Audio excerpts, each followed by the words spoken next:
Hello, YouTube. So I thought I'd just tell you a little bit of a story about why I no longer use FedEx as my chosen shipper of choice. I had a very long history of FedEx. I've been using them probably, or had been using them for about 25 years to ship packages back and forth. Never a problem internationally, nationally. I always kind of depended on them to be the high watermark for shipping because they did really good tracking. They got things there on time. There was barely any problems, if at all.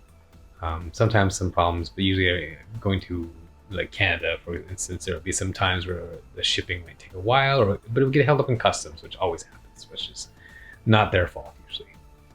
But something happened to me that broke my trust with them, and brand is a very delicate thing, right? Like if you have faith and trust in the company, that can be destroyed overnight with one bad act. And in this case, it was a pretty bad act that relates directly to comics. And so I want to tell that story because it sets up the other story I'm going to tell you a bit later on. But in this story, I was going to buy some books from a friend of mine in Canada. He had a number of Silver Age, like early issues that were part of his collection, but he was getting rid of them. So he offered them to me at a pretty good price, which is like a great run of like early X-Men, X-Men like 2 to 20, and a full run of Silver Surfer from like 1 to 18.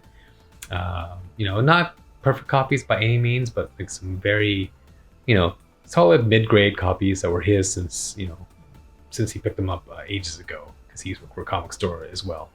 And so we made arrangements, and he's going to ship the first batch via FedEx. And so, he actually asked me how should I ship them because he'd never done it before internationally. I told him, let's just bundle them up, put them in a FedEx. Uh, don't declare a high value because that might set up some alarms with people. So just send me old books and put them into a box, and we'll just call it a day. And we waited, and it took a while. It took like a week, and then I noticed in the tracking that there was a delay. And then that delay became 1 day, and then 2 days. And then for some reason, it came here to the ship station in Oakland, but then left and went to Memphis. And it was gone for 2 days to Memphis and came back from Memphis, in a day or two, which is a bit weird. So I wondered why, but I didn't suspect anything at this point. But when I got the box back, and I'll show you some pictures here, box is pretty wrecked. It was pretty rough. There was a lot of tape on the outside. And the books I could feel were rattling around inside, which I was like, well, that's strange because I know my friend was going to bundle them up together and ship them. So when I opened it up, the majority of the books were gone. It had been picked over.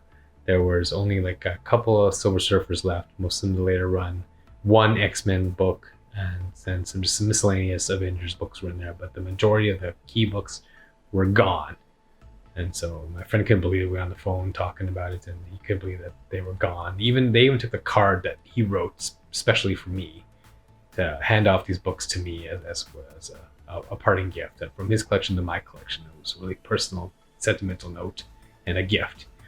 And so I was pretty distraught by this. And when it came down to it, we did an investigation with FedEx, and they tracked it. And when it went to Memphis, £9.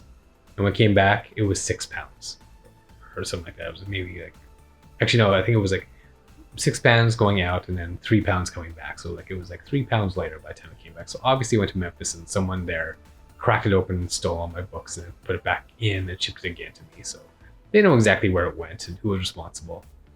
But after full investigation, all they were willing to do was give us back the money that we had insured for, which was $150. Because I didn't want to set up alarm bells for people to do exactly what just happened, which is get them stolen. I thought innocuously it would probably just be fine and they would ship here and then we'd have no problems, but I was completely wrong. And that's on me. That is on me for making that recommendation of not insuring it for full value, because insuring is not actually that expensive. I thought, in my paranoia, that not declaring a value was probably better, but in my case, I was completely wrong. And so let this be a lesson to you. If you have some high value books, insure the crap out of them. It doesn't cost that much more, and it's worth it for the peace of mind and possibly the claim you're going to have to make if they go missing, And this is part of me is also just my my faith in FedEx was completely broken because before I have in 25 years I've shipped, hundreds and hundreds of packages and I've never had a problem. I've never been a victim of theft. I never had one disappear for longer than a day, and here we are. And talking to several friends, it seems like FedEx has gotten pretty bad over the last year. Maybe it's because they've had to hire and up staff a number of people during COVID pandemic times. But at the same time, it's just been a brutal road. And so I don't use them again. I won't. I pick UPS to use for all my shipping needs now, and I properly insure stuff now because that's just the way it's got to be. And if something happens, at least I know I'm protected. So if you're gonna send stuff around that are high value stuff, I suggest you get it insured and don't use FedEx. So thanks very much for watching and listening to my horror story. It makes me very sad because I've lost a good chunk of really good books that I really wanted for my collection, like the Silver Surfer, especially number 3. It's gone now. I got to buy it again for a lot more than that. A lot of the early X-Men are gone, which I would love to have that in my collection. I don't anymore, so that's too bad. So now I got to start combing those again. And my friend is out a bunch of his, books of his youth that he's ready to give me, and books of value that he'll never get the money for, which is tough, very tough all around. So that's my horror story. So this leads into the next story, which I'll put the link up here for the video we just did for a book I just got back that looked like it had been tampered with. So have a look at that video and see what you think of that one. Thanks for watching. Bye-bye.